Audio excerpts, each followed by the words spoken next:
Now, this is a treat. We're about to speak to a man who has done much to expose the absurdity of the far left's infatuation with the pro Palestinian cause. Comedian Daniel-Ryan Spaulding first appeared on my radar when I came across this superb video of him last year, filmed shortly after Hamas's October 7 terrorist attack on Israel, and the worldwide anti Israeli protests that followed. This man just says it like it is. I think it's a little ironic that the people who seem to be defending Hamas online are also the ones they'd be most likely to kill. Oh, no, I'm sure the Islamic terrorists would love you, queer intellectual feminist. We're freedom fighters. They're fighting for their land, and I'm fighting for my right to purple hair. What the I'm sorry, if your reaction to people being slaughtered, beheaded, raped, and burned alive isn't complete and utter disgust and horror, if your reaction is, yeah, but I mean, why? See it from their perspective, you need to get your head checked, okay? I'm sure Jeffrey Dahmer had a rough childhood. That doesn't mean I empathize with him. If you want to free Palestine from Hamas. Now, that clip and several others of his have gone viral, tens of millions of views, and naturally that commentary has attracted a certain amount of hate from the usual suspects, but he's refused to back down, and I'm delighted to say that Daniel-Ryan Spaulding joins me now. Daniel, thank you so much for your time. You're not a conservative, you're not right-wing, but you're speaking out about the absurdities of the far left, which is pretty important nowadays with anti-Israel protests across much of the West, including here in Australia, and an election around the corner. Well, first of all, thank you so much for having me. I love you so much. I have a lisp. I just got braces, so I'm extra lispy today. But yeah, I moved to the United States just about a year ago, and I had no idea how polarizing it was here, especially during an election season. And New York is crazy. Like the level of demoralization of the left, like you can't believe it. Like it's like people do not know the difference between right and wrong. It is like Seinfeld times 1,000. Like, and everyone is in an echo chamber, and there's literally like jihad in the streets, and no one cares. Like, we're living in this society where people are just like, it's extremism. Like, people only care about themselves and their community. Like, I'm telling you, look, there's pro-terrorism jihad in the streets, and people are like, why do you care? You're not Jewish. I'm like, yeah, that's not how ISIS works. Like, if they start shooting up Times Square, they're not going to be like, hey, I'm looking for Barry Levinstein. Like, it's terrorism. But that's how nuts the left has become. Like, we got to rein this in. Oh, you do have to. And yeah, New York does seem to be a bit of an epicenter for it. It's interesting, though, in Israel, there seems to be a bit more clarity around even US politics. There was an interesting poll from Channel 12 there, which found that the majority of Israelis would vote for Donald Trump if they could participate in the US election. That survey found 58% would vote for him, 25% for Harris, and 17% were undecided. But in the US, we know the majority of the Jewish community has backed the Democrats. You're part of the LGBT community. I don't know if you see yourself as part of the broader alphabet. No, I'm just community. I'm just a power gay, just a G. You're a power gay. That's good.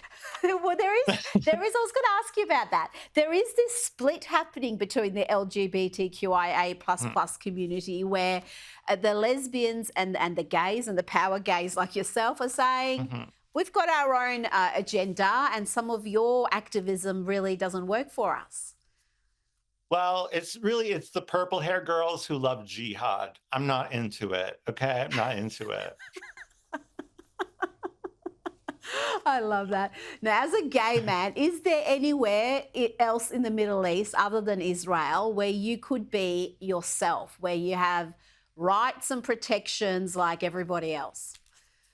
No. I believe in Turkey and in Jordan, it's not illegal, but otherwise, no one is having a pride parade in Syria. No, it's just Israel. Yeah. Well, not only are you not having pride parades, some of those countries have all sorts of penalties for homosexuality, Yes. some of them including death. Again, I don't see marches out on the streets of New York over that. Now, I just want to play another one of your videos for our audience. In this one, you question the left's hypocritical perception of morality when it comes to this issue.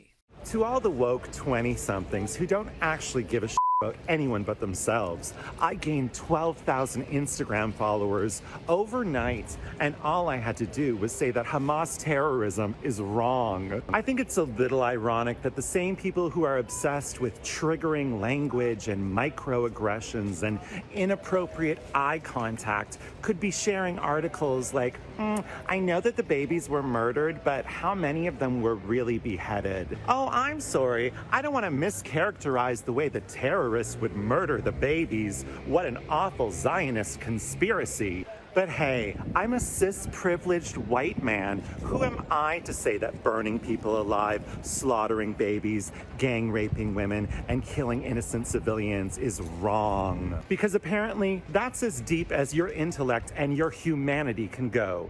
Basic, shallow virtue signaling. Daniel, I have seen these same arguments where they obsess about the semantics, they obsess about the detail. Like you said there, the babies are murdered, but how were they murdered? You know, is there been misinformation about that? Or they question, despite the abundant evidence, the sexual violence that occurred during October 7. How do you deal with people like this who just seem to have a warped moral compass? Well, we can see it now. You know, like these celebrities who want to give their opinions and talk about how awful the Republicans are or how awful global warming, whatever issue they want to talk about, the fact that they could not, at the very least, highlight the hostages and support the hostage families, that shows a complete moral decay and hypocrisy. These people have exposed themselves, and we don't have to take them seriously anymore. They don't have morals. Someone who is a brave person and a caring person, an empathetic person, like speaks out when it's not convenient.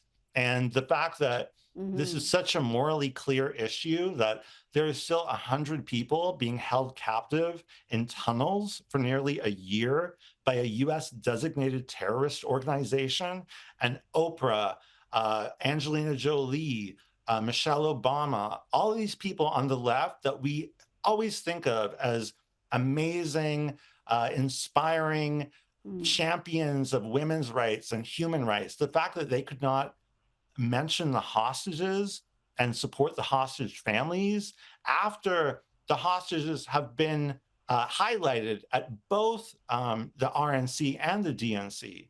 Like, we do not have to listen to these people anymore. Whatever they say, it is irrelevant. People care about their own, their vote is going to be decided based on what's best for them.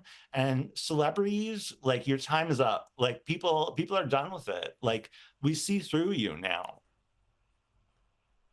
Absolutely. You named some prominent voices there, and a few other feminists I can think of. Cynthia Nixon, Susan Sarandon, the Hadid well, they're sisters. just like, Daniel-Ryan Spaulding, thank you so much for your time this evening. thank you so much.